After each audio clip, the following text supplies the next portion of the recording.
Olá, seja bem-vindo à nossa aula inaugural aqui do treinamento de análise e interpretação certificada de calibração oferecido pela Brix, tá?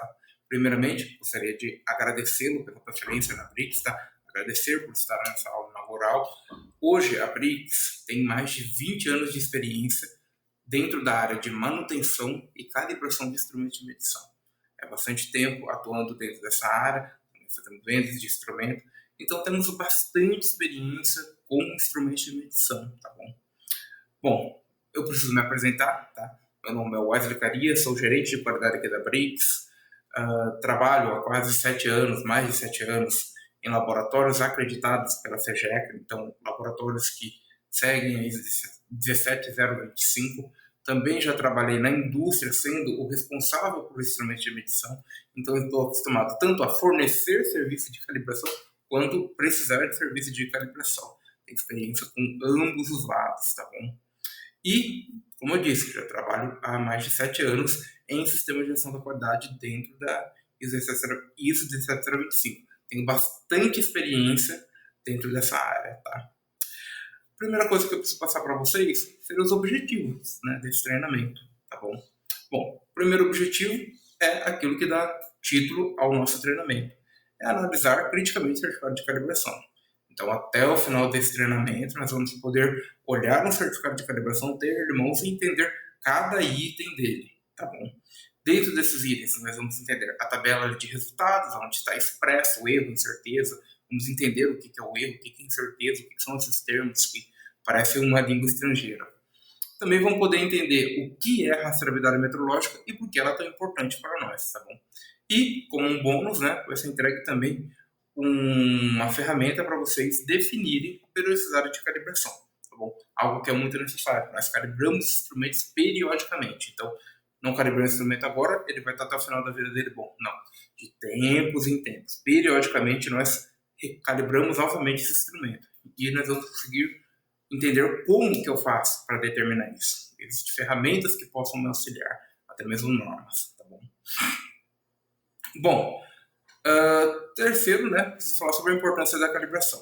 Aqui eu chamei duas normas, a 17025 e a ISO 9001, porque ambas falam sobre o sistema de gestão da qualidade e qualquer empresa que queira ter uma qualidade maior no seu serviço produzido, ela vai precisar ali ou procurar implementar a norma sem certificação ou implementar algum tipo de processo para poder auxiliar. Mas eu preciso que você entenda que a calibração não é necessária somente para aqueles que são postulantes ou aqueles que já têm a certificação. Não, a calibração é importante porque o instrumento de medição que está medindo o seu processo, medindo as suas peças, ele apresenta erros e incertezas referente a esses erros.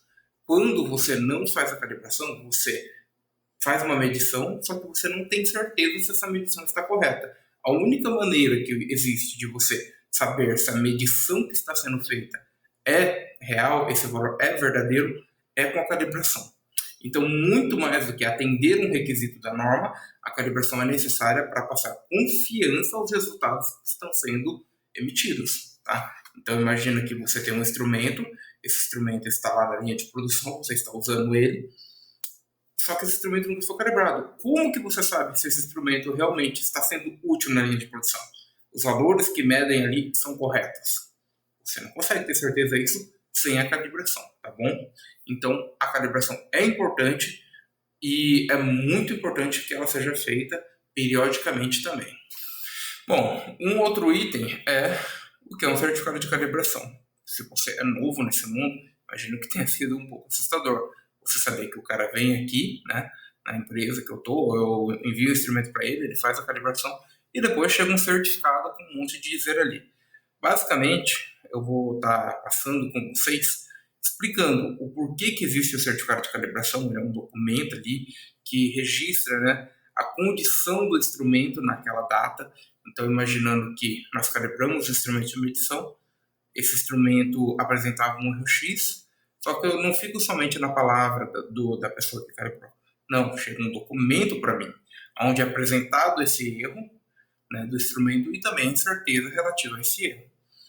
E vamos entender o que nós precisamos analisar, né? O que é importante para mim dentro desse certificado. O que eu faço depois que eu recebo esse certificado. tá bom?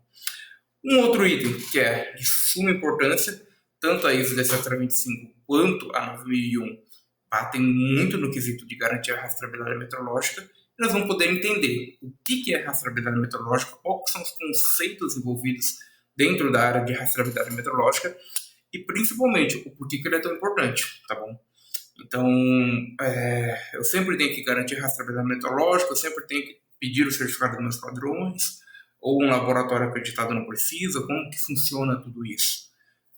Ao decorrer do treinamento, nós vamos poder analisar tanto como eu faço, garanto essa rastreabilidade metrológica, quanto quando eu preciso garantir ou quando já foi garantido pelo laboratório ser acreditado, tá bom? Bom, um outro item que existem muitas dúvidas, né? É o item que provavelmente mais gera dúvidas, é como que eu crio um critério de aceitação, tá? O que é um critério de aceitação e como que eu crio esse critério.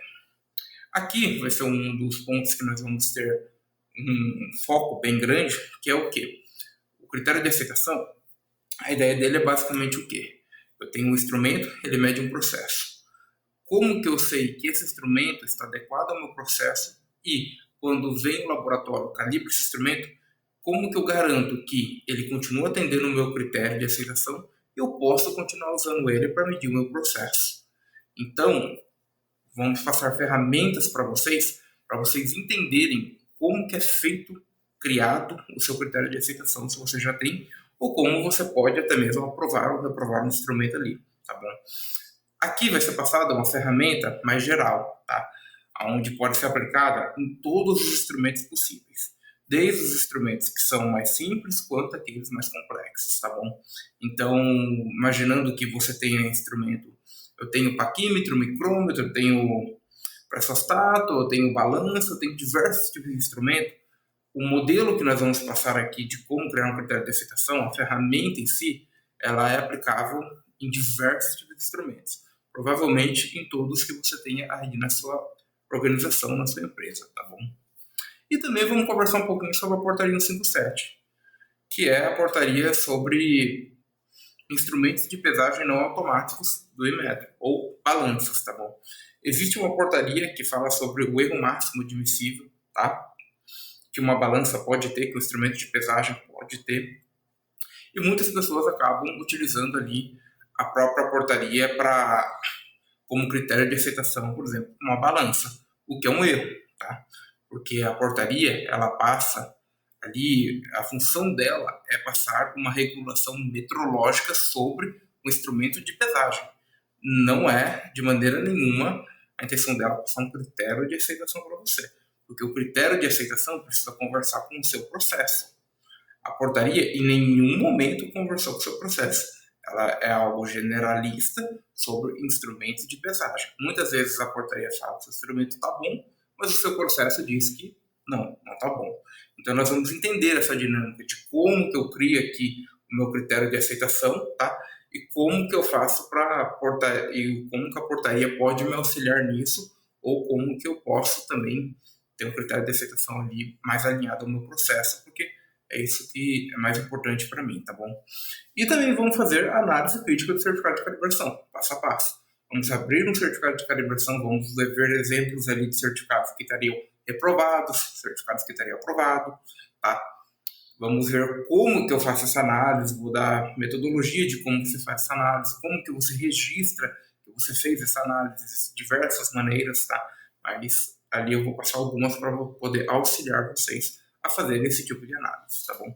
E como um bônus também vai para vocês a questão da periodicidade de calibração. Como que eu defino a periodicidade de calibração, tá? Existem diversas ferramentas, diversos modelos de como definir, mas vai ser passado para vocês um modelo que pode auxiliar de forma geral, tá bom? Como que você define a sua periodicidade, tá bom?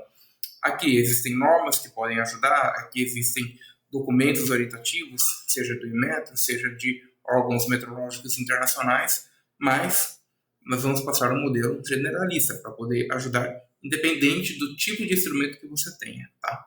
E também quero pedir para você, né, que tenha acompanhado até aqui, poder fazer um investimento, tá bom? Essa é somente uma aula inaugural, eu só passei pelos temas brevemente, Mas nós vamos fazer uma análise profunda de cada um desses temas, desde os conceitos fundamentais até os conceitos mais complexos que podem exigir ali mais tempo, tá bom?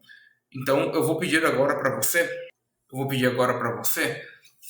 pensar nisso com carinho, tá bom? Uh, existe, existe sim dúvida, você tem dúvidas com relação a certificado de calibração, a como que eu faço análise, como que eu posso garantir que o meu instrumento tem confiabilidade no meu processo. Se você tem dúvidas com qualquer uma dessas coisas, esse treinamento foi pensado em você, tá? Pensado em como responder as suas perguntas e principalmente em como que eu saio desse treinamento conseguindo lidar com a aprovação de certificado, liberação de instrumentos para a fábrica ou para o meu laboratório. Agora é a hora. Você pode transformar as suas dúvidas em segurança para aprovar, para liberar, para poder auxiliar, né, a instituição que você faz parte dentro do processo metrológico legal, tá bom? Tenho certeza que após o treinamento você vai se tornar uma referência técnica dentro da sua área. Se você deseja, né, adquirir o treinamento ou até mesmo um outro treinamento presencial, vamos deixar o link para você aí, né, clicar e poder estar adquirindo o seu treinamento. Agradeço pelo seu tempo, agradeço pelo seu tempo, agradeço pela preferência e espero ver em breve agora no treinamento, tá bom? Até mais.